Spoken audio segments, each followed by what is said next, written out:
सौतेली बहनें रंगापुर नाम के गांव में शालिनी नाम की एक औरत रहा करती थी। उसे दो बेटियां थी। एक का नाम था शिवानी और दूसरी का सुहानी। शिवानी जब छोटी थी तब उसकी माँ गुजर गई थी, जिसके कारण उसके पिता रघु ने दूसरी शादी कर ली। मगर उनका भी कुछ सालों में बीमारी की वजह से देहांत हो गया और इसी वजह से शिवानी के मन में उसकी माँ और बहन के प्रति प्रेम उत्पन्न नहीं हो पाया। शिवानी और सुहानी में हमेशा झगड़ा हुआ करता था। दोनों भी बहनें एक दूसरे से कभी प्यार से बात नहीं करती थी। शालिनी ये सब देख बड़ी चिंता में रहा करती थी। ऐसे ही एक दिन, शिवानी सुहानी, चलो आ जाओ, खाना खा लो। हाँ माँ, आई। हाँ माँ, मैं भी आई। ऐसा कहकर दोनों बेटियां वहां आ जाती है और देखती है तो उनकी माँ ने उन दोनों के लिए गाजर का हलवा बनाया था। वो देख सुहानी और शिवानी बहुत खुश हो जाती है। माँ, तुमने ये हलवा मेरे लिए बनाया है? मुझे बहुत पसंद है। मुझे पता है कि मेरी दोनों बेटियों को हलवा कितना पसंद है, इसीलिए तो मैंने तुम दोनों के लिए हलवा बनाया है। और मेरे लिए माँ? अरे हाँ बेटी, मैंने तुम्हारे लिए भी बनाया है। चलो अब जल्दी से खा लो, तुम दोनों को कॉलेज भी तो जाना है ना। जी माँ, मैं ये कटोरी ले लूँ? मुझे जल्दी पहुँचना है कॉलेज में। हाँ ले लो। और सुहानी, तुम ये वाली कटोरी ले लो। जी माँ। दोनों भी हलवा खाती है और एक दूसरे की ओर बहुत गुस्से से देखकर वहां से चली जाती है। वो दोनों भी कॉलेज में एक साथ पढ़ा करती थी। फर्क सिर्फ इतना था कि शिवानी 3rd ईयर में थी और सुहानी 1st ईयर में। उन दोनों में 2 साल का अंतर था। फिर भी दोनों में हमेशा नोकझोंक हुआ करती थी, जैसे कि वो दोनों एक दूसरे की दुश्मन हो। ऐसे ही एक दिन, दीदी, मेरी कॉलेज की ट्रिप जाने वाली है। तुम्हारी भी ट्रिप जाने वाली है क्या? हाँ, मेरी भी जाने वाली है, मगर मेरा जाने का मन नहीं है। क्यों दीदी? क्योंकि वहाँ पे तुम हो। मुझे भी कोई शौक नहीं है तुम्हारे साथ आने का। मैंने ऐसे ही पूछ लिया। मैं जा रही हूँ। शिवानी और सुहानी एक दूसरे की ओर मुंह फेर कर वहां से चली जाती है। अगले दिन दोनों भी कॉलेज में जाती है। तब उनके टीचर उनसे पूछते हैं, शिवानी, तुम कॉलेज की ट्रिप में आने वाली हो? जी सर, मैं आने वाली हूँ। ठीक है, मैं तुम्हारा नाम लिखवा देता हूँ। जी सर। ऐसा बोलकर टीचर ट्रिप के लिए जाने वाले विद्यार्थियों की लिस्ट बना लेते हैं। घर आकर शिवानी और सुहानी ये बातें अपनी माँ को बताती है। सुहानी, शिवानी, तुम दोनों ट्रिप के लिए जा रही हो, मगर वहां जाके झगड़ा मत करना, नहीं तो ट्रिप पे जाने की कोई ज़रूरत नहीं है। नहीं माँ, हम झगड़ा नहीं करेंगे। हाँ माँ, हम झगड़ा नहीं करेंगे। तो फिर ठीक है, तुम दोनों जाओ। ये लो ट्रिप के लिए पैसे, और बाकी के ये तुम्हारे पास ही रखना। माँ, हम कल जाएंगे और 2 दिन के बाद वापस आएंगे। ठीक है, चलो अब सो जाते हैं, कल तुम दोनों को निकलना है। अब वो सब खाना खाकर सो जाती है। अगले ही दिन सुबह उठकर वो दोनों भी अपने अपने बस में बैठकर ट्रिप के लिए निकल जाती है और इधर शालिनी अपने काम में व्यस्त हो जाती है। ऐसे ही कुछ देर बाद शालिनी को शिवानी का फोन आता है। माँ, हम दोनों यहाँ ट्रिप की जगह पहुँच गए हैं। अच्छा बेटी, तुम दोनों ठीक हो ना? हाँ माँ, मैं रखती हूँ, हमें यहाँ अलग अलग स्पॉट देखने जाना है। ठीक है, और जब वक्त मिले तो फ़ोन कर देना। हाँ माँ, अपना और सुहानी का ख्याल रखना। हाँ माँ। फोन रखने के बाद शिवानी और उसके क्लास के सारे दोस्त वहाँ की एक जगह देखने जाते हैं। सुहानी भी उसके क्लास के साथ एक दूसरी जगह देखने निकल जाती है। सारे बच्चे एक साथ घूमकर वापस आते हैं। शिवानी सुहानी को ढूंढती है, मगर सुहानी उसे कहीं दिखाई नहीं देती। इसीलिए शिवानी को बड़ी चिंता होने लगती है। अरे, ये सुहानी कहाँ रह गई? इसका तो कुछ भी पता नहीं, कहाँ ढूंढूं इसे? तभी शिवानी को सुहानी दिखाई देती है और उसके जान में जान आ जाती है।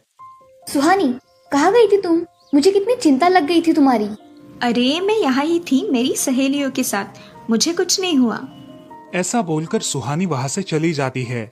दूसरे दिन सब लड़के लड़कियाँ जल्दी उठकर अपनी तैयारी कर लेते हैं और पहाड़ पर जाने के लिए निकलते हैं। वो सब आज थोड़ा घूमकर शाम तक निकलने वाले थे। सब विद्यार्थी एक हिल स्टेशन देखने चले जाते हैं। शाम होने तक उस पहाड़ी का मजा उठाते हैं, लेकिन सुहानी बिना किसी को बताए उस पहाड़ी के एक अनजान हिस्से में चली जाती है। वहाँ का मनमोहक दृश्य देखते देखते गलती से उसका पैर फिसल जाता है और वो वहाँ से नीचे गिर जाती है। शाम हो जाने के कारण सभी विद्यार्थी वहाँ से निकलने लगते हैं और यहाँ सुहानी एक पेड़ के सहारे उस पहाड़ी की चोटी पर लटकी रहती है। शिवानी सभी विद्यार्थियों में अपनी बहन को ढूंढती है, लेकिन वो उसे कहीं नहीं मिलती। सुहानी को ढूंढते ढूंढते शिवानी वापस उसी पहाड़ी के पास आती है और उसे आवाज लगाती है। सुहानी, सुहानी कहाँ हो तुम? दीदी मैं यहाँ हूँ, बचाओ मुझे, मैं यहाँ हूँ। सुहानी की आवाज की ओर जाते ही उसे पता चलता है कि सुहानी पहाड़ी पर लटकी है। ये सब देखकर शिवानी बहुत घबरा जाती है। शिवानी अपनी पूरी ताकत लगाकर उसे ऊपर खींच लेती है। तुम यहाँ क्यों आई थी? अगर तुम्हें कुछ हो जाता तो मैं क्या करती? माँ को क्या जवाब देती? दीदी मेरा पैर फिसल कर मैं वहाँ गिर गई। मैंने बहुत आवाज दी मगर मेरी आवाज किसी ने नहीं सुनी। तुम ढूंढती हुई आई और मुझे बचा लिया। तुम दुनिया की बेस्ट दीदी हो। हाँ सुहानी, चलो अब घर जाने के लिए देर हो जाएगी, बस निकल जाएगी। सुहानी को ऊपर खींचते वक्त शिवानी के हाथ पर बहुत सारे जख्म हो गए थे, इसीलिए सुहानी अपनी ओढ़नी फाड़कर उसके हाथ पे बांध देती है और अब वो दोनों बस के पास चले जाते हैं। क्या हुआ है शिवानी, हाथ से खून बह रहा है तुम्हारे?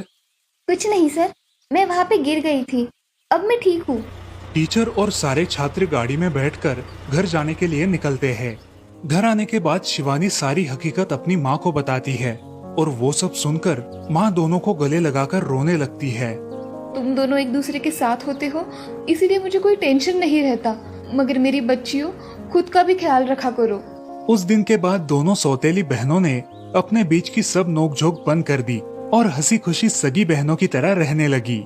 दोस्तों, इस कहानी से हमें ये सीख मिलती है कि हम सबको एक दूसरे के प्रति द्वेष की भावनाएं छोड़कर प्यार से रहना चाहिए।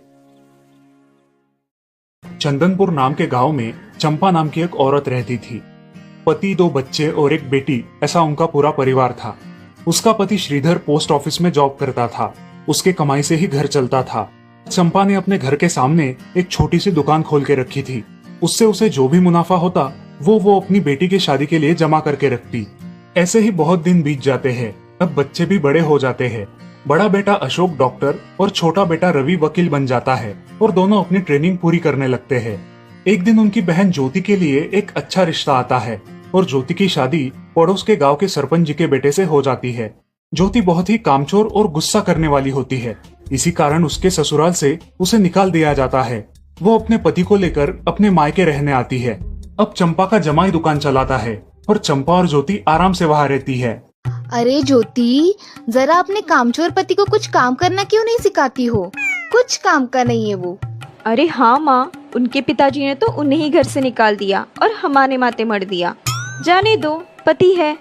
माँ और बेटी इसी तरह तानेबाजी करती रहती। अब बड़े बेटे अशोक की शादी उन्हीं के गांव के एक लड़की से करा दी गई, लेकिन उस लड़की से भी चंपा बहुत काम करवाती और वो बेचारी सासू माँ का आदर करके सब काम चुपचाप करती थी।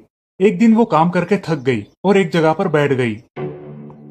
ए कामचोर कमला, इतना सारा काम पड़ा है घर में, क्या वो तुम्हारा बाप आके करेगा?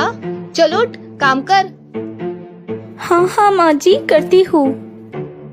ऐसा कह के कमला अपने काम पर लग जाती है और सारा काम खत्म कर देती है। चंपा अपने बेटे अशोक से घर आने के बाद चुगलियां किया करती थी। अशोक घर आकर कमला को बहुत भला बुरा कहता और कभी कभी तो उस पर हाथ भी उठाया करता था। ये सब रवि देखा करता था और रवि को बहुत बुरा लगता था। अशोक मारने आता तो रवि बीच में पड़ जाता और माँ बाप को डांटता था और वही झगड़ा खत्म हो जाता था। ऐसा बहुत दिन चलता रहा। रवि को रंजना नाम की एक लड़की बहुत पसंद थी, जो कि एक न्यूज रिपोर्टर थी।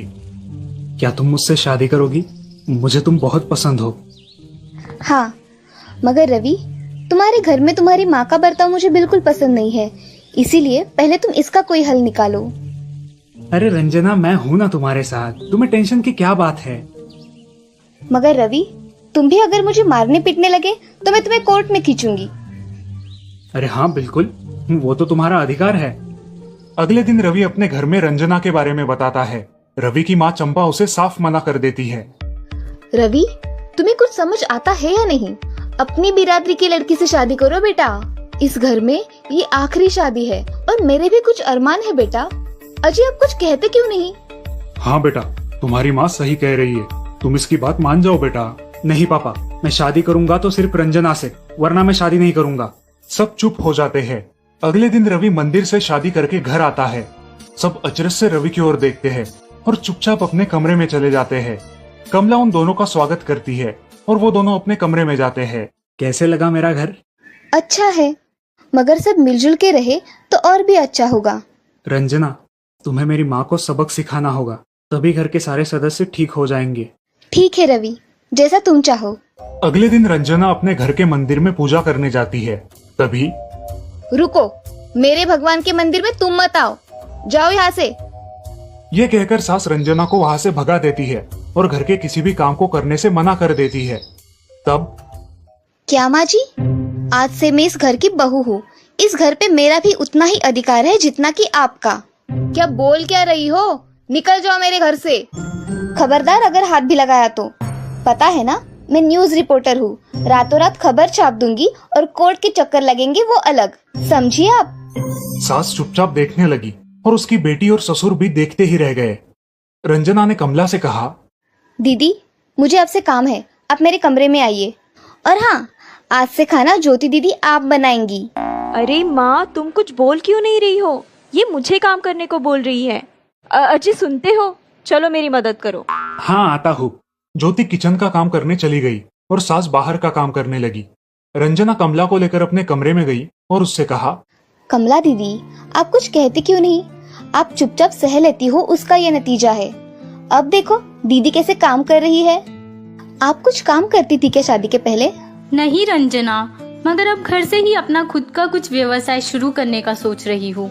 बहुत अच्छे दीदी, अब आप किसी से मत डरिए, हम हैं आपके साथ। सच में किसी के साथ होने का कितना महत्व होता है। अब उसकी सासू माँ ही घर के सारे काम करने लगी थी और ज्योति को काम करवाने की वजह से ज्योति भी अपने ससुराल जाने की सोच रही थी। अजी, यहाँ तो काम वाली से भी ज्यादा बुरी हालत हमारी हो गई है। चलो हम हमारे घर चलते हैं, सब है हमारे यहाँ। अरे रे, आप कहाँ चली? अभी भी काम बाकी है। ज्योति का पति रंजना से धन्यवाद कहता है और ज्योति को लेकर अपने घर चला जाता है। अब सासू माँ एक दिन पूरा काम करके इतना थक जाती है कि उसके बदन में बहुत दर्द होने लगता है। तब दोनों बहू सास के पास चली आती है और एक बहू सास के पैर दबाती है तो दूसरी बहू सर दबाती है। सासू माँ उठकर रोने लगती है। मुझे माफ कर दो मेरी बेटियों, अब से कभी ये गलती नहीं होगी।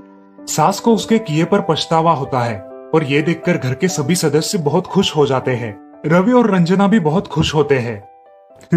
वाह बहू, जो आज तक नहीं हुआ वो तुमने करके दिखाया। बहू हो तो ऐसी। रंजना अपने बर्ताव के बदले माफी मांगती है और अब सब लोग खुशी खुशी रहने लगते हैं। तो दोस्तों, इस कहानी से हमें ये सीख मिलती है कि हम सब मिलके परिवार बनता है और हम सब परिवार का महत्वपूर्ण अंग होते हैं। परिवार के काम मिल बांट कर करना ये हमारी वैयक्तिक जिम्मेदारी है।